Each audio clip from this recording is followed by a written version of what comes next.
Partai Demokrat menyoroti soal Menteri Perdagangan Zulkifli Hasan yang membagi-bagikan minyak goreng kepada warga Lampung seraya mengampanyekan putrinya, Putri Zulya Savitri, dalam Pileg 2024.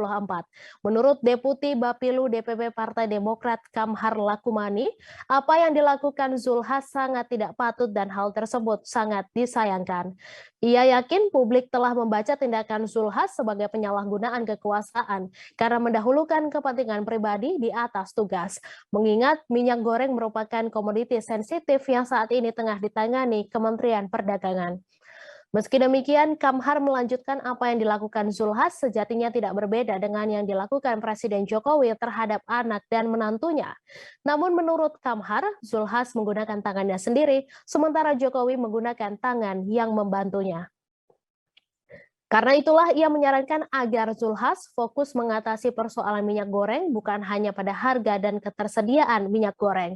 Misalnya soal harga tandan buah sawit yang anjlok yang sangat memukul petani sawit.